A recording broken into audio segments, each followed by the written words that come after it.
The locker room smelled of sweat and ambition, a gritty perfume that clung to Elijah's skin as he unlaced his cleats. His heart still raced from the game, but it wasn't the score that had him on edge. It was Mateo's voice, cutting through the post-game chaos like a blade.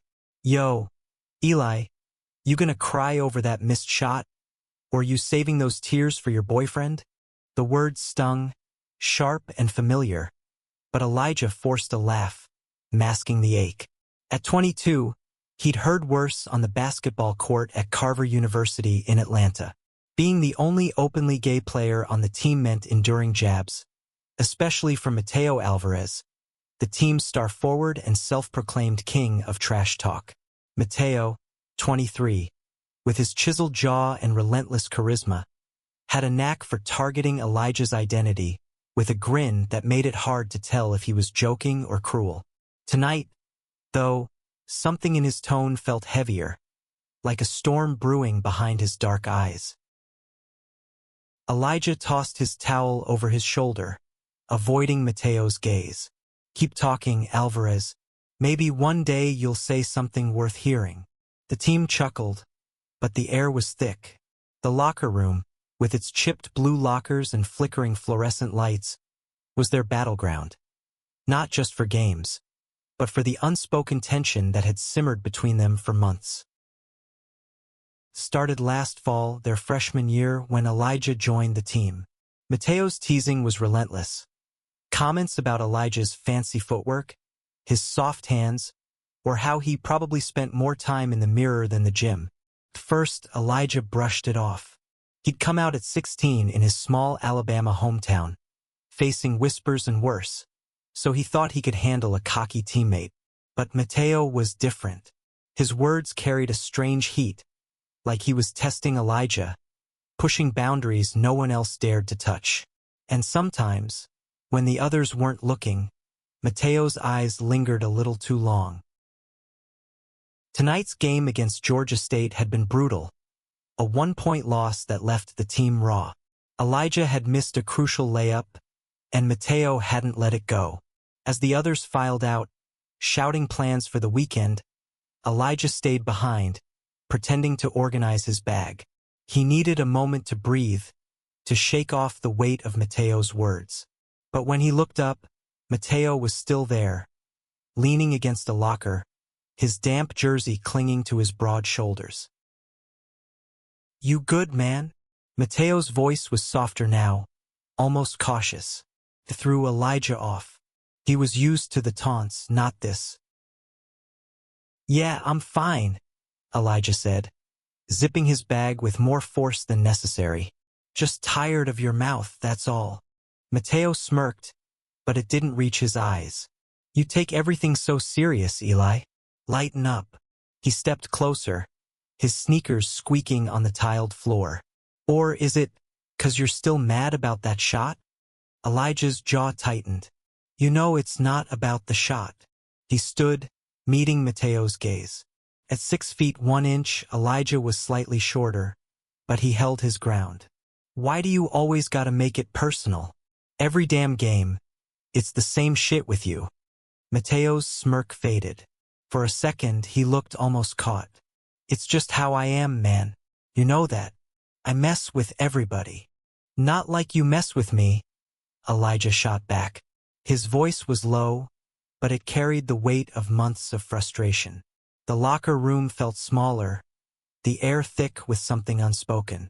Mateo didn't respond right away, and in that silence, Elijah's pulse thundered. He wanted to walk away, to end this before it spiraled, but his feet wouldn't move. Mateo took another step closer, close enough that Elijah could smell the faint cedar of his cologne beneath the sweat. "Maybe I mess with you, 'cause you let me," he said, his voice barely above a whisper. His eyes searched Elijah's, and for the first time, there was no mockery in them, just something raw, unguarded. Elijah's breath caught. This wasn't the Mateo he knew, the one who tossed out jabs like confetti. This was someone else, someone who made Elijah's heart slam against his ribs for reasons he didn't want to name. "What's that supposed to mean?" he asked, his voice unsteady. Mateo didn't answer. Instead, he reached out, his hand brushing Elijah's arm. Just a graze, but it sent a jolt through him. The touch lingered, and Elijah froze, torn between pulling away and leaning into it. The locker room was empty now, the distant hum of the showers the only sound. Mateo's hand dropped, but his eyes didn't. "You ever think maybe I'm not just messing with you?" he said. So quietly Elijah almost missed it. The words hit like a freight train. Elijah's mind raced, replaying every taunt, every glance, every moment he'd dismissed as Mateo's ego. Was this a game? Or was it something else? Something real? He opened his mouth to speak, but the door slammed open, and their teammate Jaden burst in, shouting about a missing phone charger. The moment shattered. Mateo stepped back, his mask slipping back into place. "See you at practice, Eli," he said, his voice casual again, like nothing had happened. But as he walked away, Elijah caught the flicker of something in his eyes. Fear, maybe, or longing. It was enough to keep Elijah awake that night, staring at the ceiling of his dorm, wondering what the hell had just happened. The next morning, the team gathered at the Carver gym for a light practice. The air was thick with Atlanta's September heat, the kind that made your shirt cling to your back before you even started running. Elijah tried to focus on drills, but his eyes kept drifting to Mateo. He was laughing with the others, tossing a ball with his usual swagger, but every now and then, he'd glance at Elijah, and the air would spark. Coach Ramsey, a grizzled ex-player with a voice like gravel, called them out for slacking. "Alvarez, Carter, quit daydreaming and run the damn play." Elijah flushed, forcing himself to focus. But the tension from last night clung to him like damp clothes. He didn't know what Mateo's words meant, but they cracked something open inside him, something he wasn't sure he could close again. By the end of practice, the team was spent, sprawled across the bleachers with water bottles and complaints. Mateo sat a few rows away, his head tilted back, eyes closed. Elijah watched him, the way his chest rose and fell, the way his damp hair curled against his forehead. He hated how much he noticed these things, how much they stirred him. He'd spent years building walls, learning to laugh off the hate, to keep his heart guarded. But Mateo was slipping through the cracks.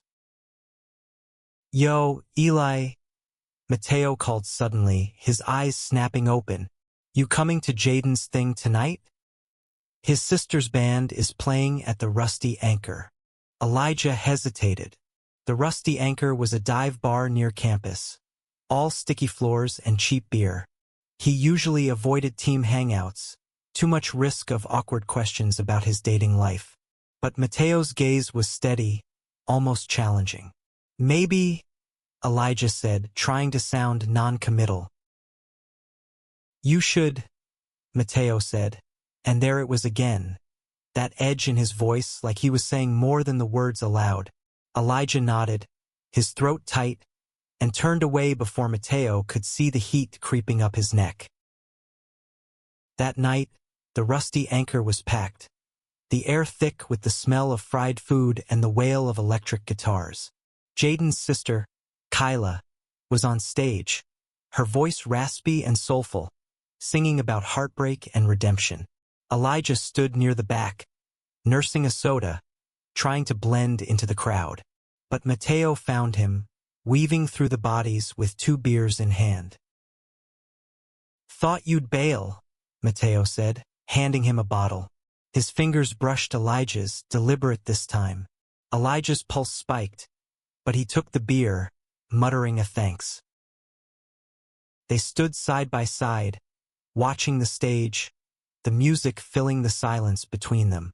Elijah wanted to ask about last night, to demand what Mateo meant, but the words stuck in his throat. Instead, he said, "Kyla's good. You ever think about doing something like that? Performing?" Mateo laughed, a low, warm sound. "Nah, man. I'm no artist. I just bawl and talk shit. He paused, then added softer. You though? I bet you've got stories you could tell. Elijah glanced at him, surprised. What makes you say that? Mateo shrugged, his eyes on the stage but his voice close, intimate. You've got this depth, you know? Like you've seen shit most of us haven't. Makes me wonder what's going on in that head of yours. Elijah's chest tightened. No one on the team had ever said anything like that to him.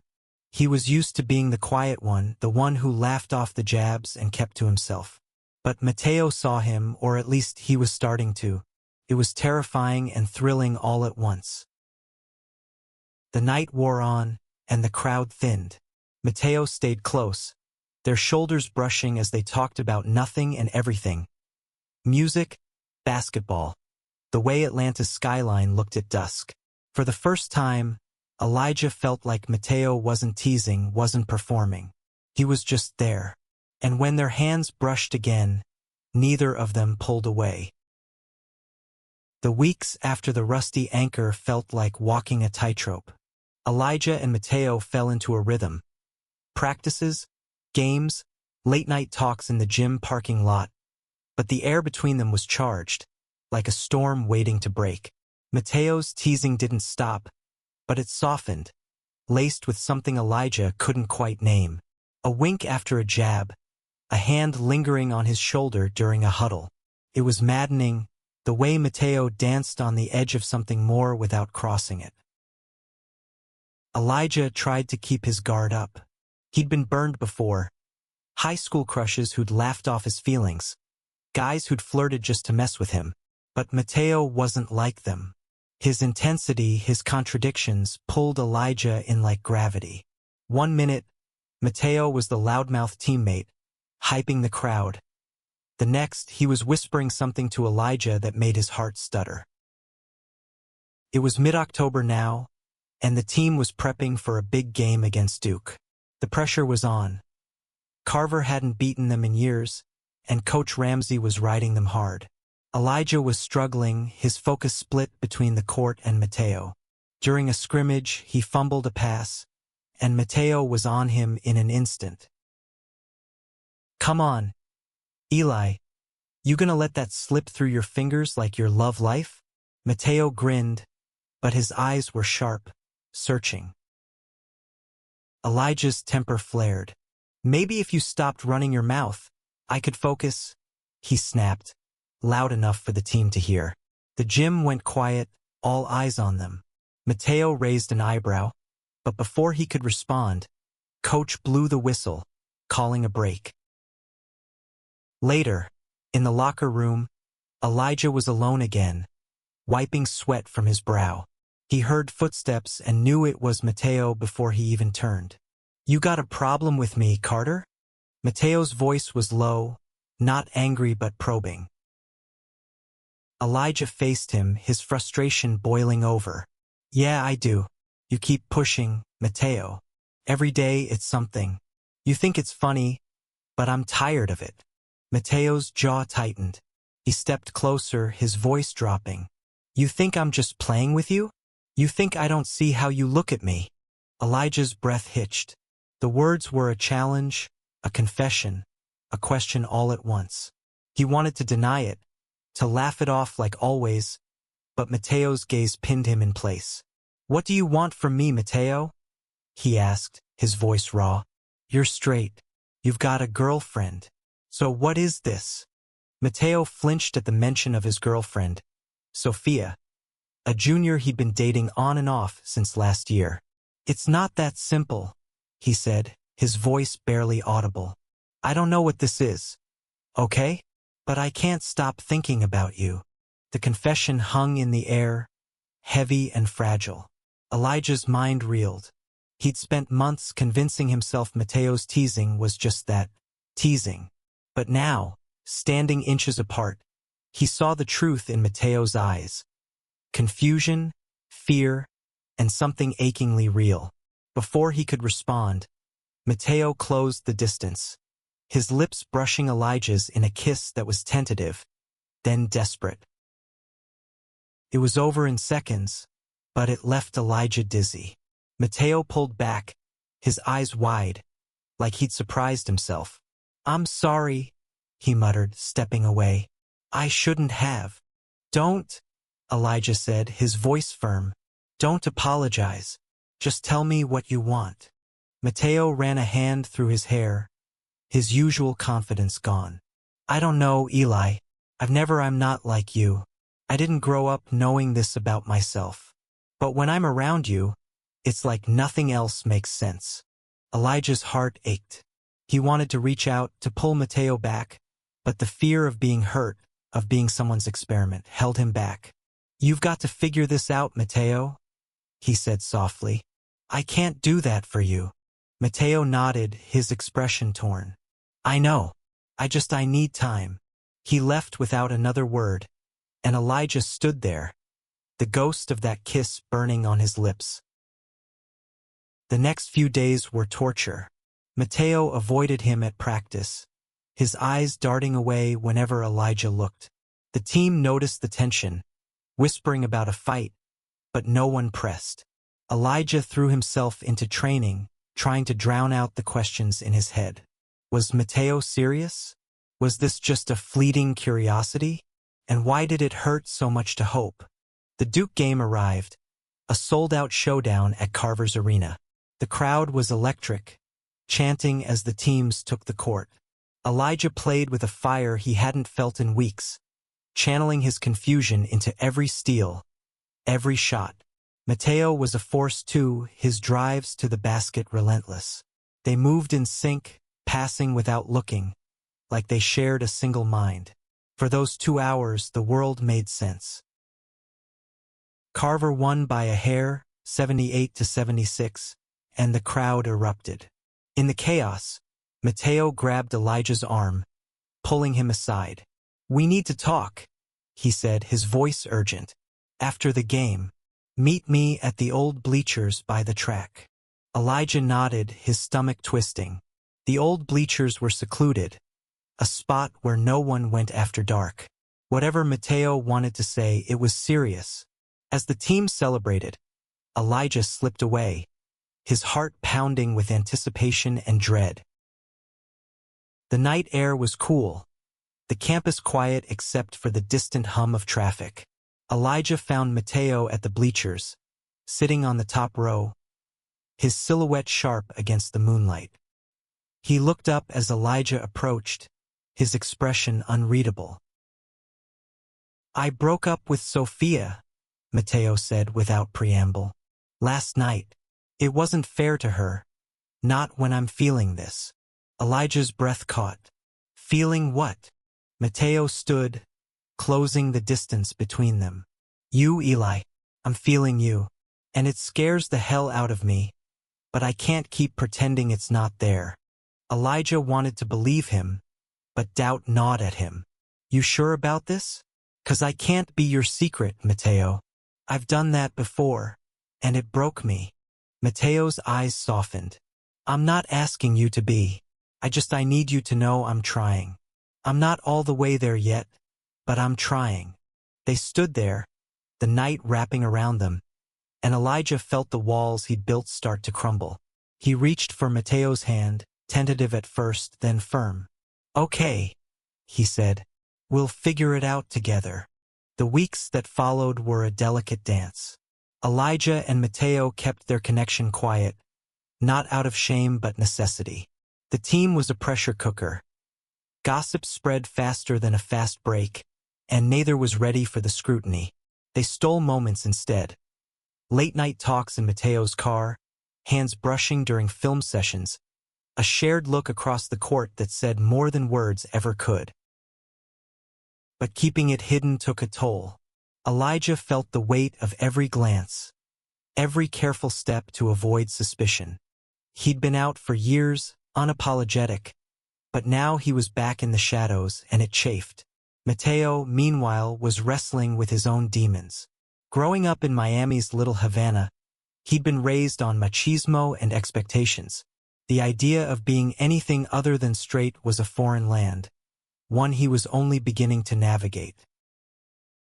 One night, after a grueling practice, They ended up at a diner off Peachtree Street, a 24-hour spot with neon lights and greasy fries.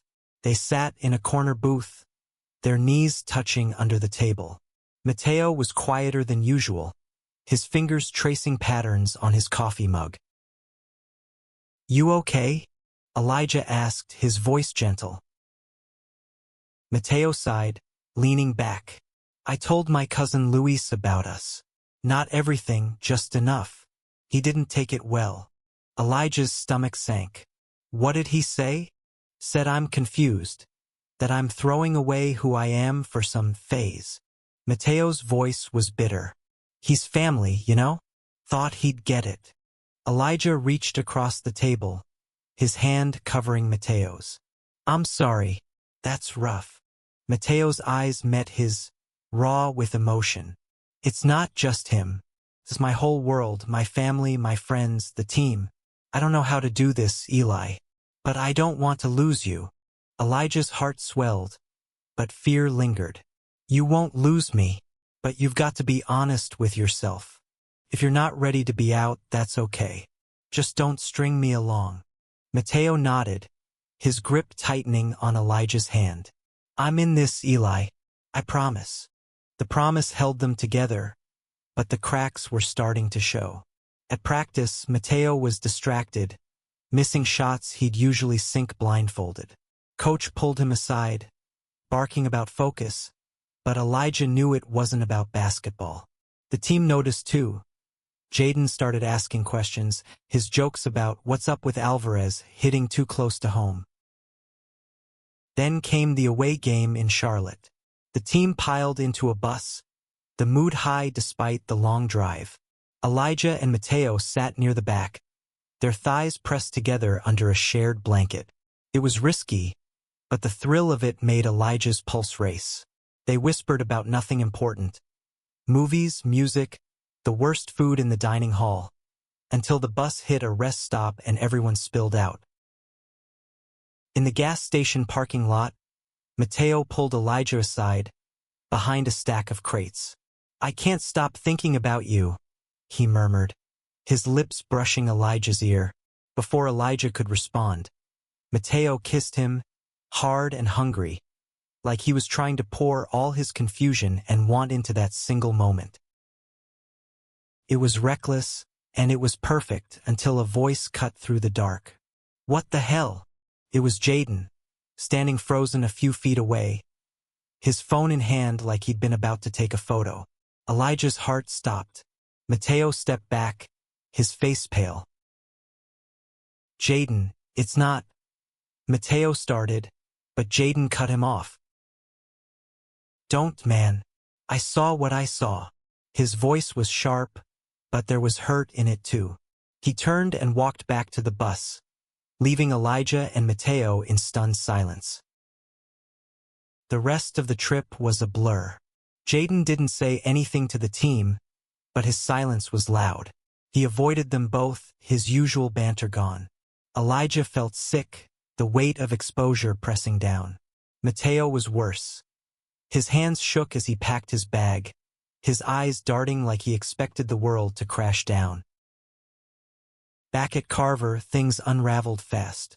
Jaden hadn't spilled, but the team could sense something was off. Whispers followed Elijah in the halls, and Mateo started pulling away, skipping their late-night talks, keeping his distance at practice. Elijah tried to give him space, but it hurt like hell. He'd been here before, loving someone who couldn't fully love him back, and the fear of it happening again was a knife in his chest. One night, Elijah couldn't take it anymore. He found Mateo in the gym, shooting free throws alone, the ball echoing in the empty space. "We need to talk," Elijah said, his voice steady despite the storm inside him. Mateo didn't look up, just kept shooting. "I know. You're shutting me out," Elijah said, stepping closer. "If you're scared, I get it. But don't make me feel like I'm in this alone." Mateo finally stopped, the ball rolling away. I'm not shutting you out. I'm just trying to figure out how to be me in all this. You make it look easy, Eli, but it's not for me." Elijah's throat tightened. It's not easy for me either. I've just had more practice. But I can't keep doing this if you're not all in. Mateo's eyes were glassy, his voice breaking. I want to be. I do. But what if I lose everything? My family, my friends, what if they look at me the way Luis did? Elijah stepped closer, his voice soft but firm. Then you build a new family. Ones who see you for you. But you've got to choose, Mateo. You can't live halfway. Mateo didn't answer, but he didn't pull away when Elijah took his hand. They stood there, the gym silent except for their breathing, and for a moment it felt like they could face anything together. The season pushed on, but the tension between Elijah and Mateo was a live wire. They tried to keep things normal, joking with the team, grinding through practices, but every touch, every glance, carried weight. Jaden's silence loomed, a ticking bomb neither of them could ignore. Elijah wanted to confront him, to clear the air, but Mateo begged him to let it go. He'll come around, Mateo said, but his voice lacked conviction. Off the court, they carved out moments of peace. They drive to Piedmont Park, sprawled on a blanket under the stars, talking about dreams they hadn't shared with anyone else. Elijah wanted to be a sports journalist, to tell stories of athletes like him who defied the odds. Mateo confessed he'd always wanted to coach, to give kids like him a chance to shine. Those nights felt like a promise, but the daylight brought reality crashing back. The breaking point came at a team party at Jaden's off-campus apartment. The place was packed, music thumping, red cups everywhere. Elijah and Mateo arrived separately, careful not to draw attention. But as the night wore on, the alcohol loosened tongues, and Jaden's resentment boiled over. He cornered Mateo in the kitchen, his voice loud enough to cut through the noise. So what's the deal, Alvarez? Jaden slurred, his eyes hard. You and Eli got something going on, or what? The room went quiet, heads turning. Elijah's stomach dropped. Mateo froze, his face a mask of panic. Man, you're drunk, he said, trying to laugh it off. Chill. Don't play me, Jaden snapped. I saw you two in Charlotte. You gonna act like that's nothing? Elijah stepped forward, his heart pounding. Jaden, back off. This isn't your business. Jaden turned on him, his voice venomous. It is when it's my team. You think you can just do whatever and it's cool? What's next? You gonna make us all wave rainbow flags? The words hit like a punch. The room was a blur of faces, some shocked, some amused.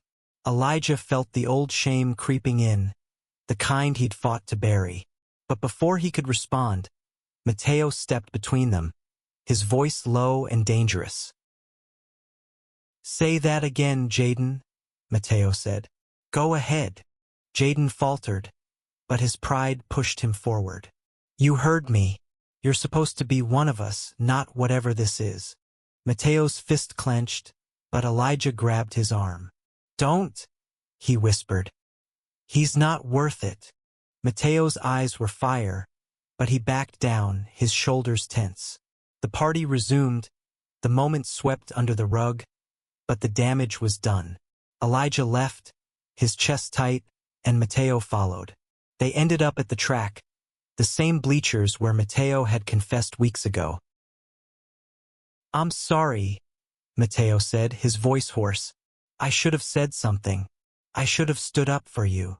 Elijah shook his head. You're not ready, Mateo, and I can't keep waiting for you to be. Mateo's face crumpled. I'm trying, Eli. I swear I am. But it's not just about me. My family, they'll disown me. My dad, he's old school. He'd never understand. Elijah's heart broke, but he held firm. I get it. I do. But I've spent too long hiding who I am. I can't go back to that, not even for you. Mateo reached for him, but Elijah stepped back. I need you to choose, he said, his voice breaking. Not just for me, but for yourself. Figure out who you are, Mateo. And if that includes me, you know where to find me. He walked away, the night swallowing him, and didn't look back. The next week was hell. Mateo barely spoke, his game off, his eyes hollow. Elijah threw himself into school, avoiding the gym when he could. The team felt the rift, their chemistry fraying. Coach noticed but didn't push, assuming it was just pressure from the season. Then came the call from Mateo's sister, Anna. It was late, the kind of hour that meant bad news. "Eli, it's Mateo," she said, her voice shaky. "He's in the hospital. He got jumped last night outside a bar." Elijah's world tilted. He grabbed his keys, his mind racing. At Grady Memorial, he found Mateo in a hospital bed, his face bruised, his arm in a sling. Anna was there, her eyes red. "Some guys from the bar," she said. "They heard about the fight at the party. Called him names, said he was, He didn't fight back." Elijah's knees buckled. He sat beside Mateo, who was awake but silent, his gaze fixed on the ceiling. "I'm here," Elijah whispered, taking his hand. Mateo's fingers tightened around his, and for the first time, he didn't pull away. "They knew," Mateo said finally, his voice rough. "Someone from the team must have talked. I didn't even get a chance to figure it out myself." Elijah's throat burned. "I'm so sorry, Mateo." Mateo shook his head. "It's not your fault. I've been running from this my whole life. And now I don't want to run anymore." They sat in silence, the weight of his words settling between them. Elijah didn't know what came next, but for the first time he felt like they were on the same side. Mateo's recovery was slow, but it changed him. The bruises faded, but the fire in his eyes was new.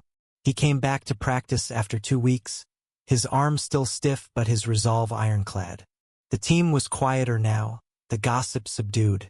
Jaden had apologized, his voice low and genuine, admitting he'd let his anger get the better of him. It wasn't enough to erase the damage, but it was a start. Elijah and Mateo didn't hide anymore. They didn't flaunt it either, just let their connection breathe. A hand on a shoulder during a huddle, a shared smile after a play. The team adjusted, some faster than others. Coach Ramsey pulled them aside one day, his gruff voice softer than usual. "I don't care who you love," he said. "Just keep bringing it on the court." The real test came with Mateo's family. He invited Elijah to Miami over spring break, a nerve-wracking trip that had Elijah pacing his dorm for days. Mateo's parents were traditional, their home filled with the smells of arroz con pollo and the sound of salsa music. At first, they were polite but distant, their smiles tight. But Anna, fierce and protective, bridged the gap, telling stories of Mateo's childhood that made everyone laugh. One night, Mateo's father, Carlos, pulled him aside. Elijah braced for the worst, but Carlos's eyes were kind. "You make my son happy," he said, his accent thick. "That's what matters. It's not what I expected, but family is family." Elijah nearly cried, the weight of years of rejection lifting. When he and Mateo walked along South Beach that night, their hands clasped, it felt like a victory. The ocean roared beside them, the stars bright, and for once, they weren't looking over their shoulders. Back at Carver, the season ended with a loss in the playoffs, but the team was stronger for it. Elijah and Mateo became the heart of the squad, their bond a quiet defiance against anyone who doubted them. They weren't perfect. There were still fights, doubts, moments when the world felt too heavy, but they faced it together. One evening, after a late practice, they ended up back in the locker room, the same place where it all began. Mateo sat on a bench, his eyes soft as he looked at Elijah. I used to think I was teasing you to keep you at a distance," he said. "But I think I was just trying to get closer." Elijah smiled, his heart full. "Took you long enough to figure it out." Mateo laughed, pulling him close. "Worth it, though." They kissed, slow and sure, the locker room no longer a battleground but a sanctuary. Outside, the world was messy, imperfect, but in that moment they had each other. And that was enough. Years later, Elijah would write about that season in his first book, a memoir about love and resilience on and off the court. Mateo, now a youth coach in Atlanta, would read it and grin, teasing him about making me sound too good. But he'd keep a copy on his desk, dog-eared and loved, a reminder of the teammate who'd changed his life. Their story wasn't just about them. It was about every kid who felt like they didn't belong, every heart that dared to love against the odds. It was proof that sometimes the hardest fights lead to the sweetest victories.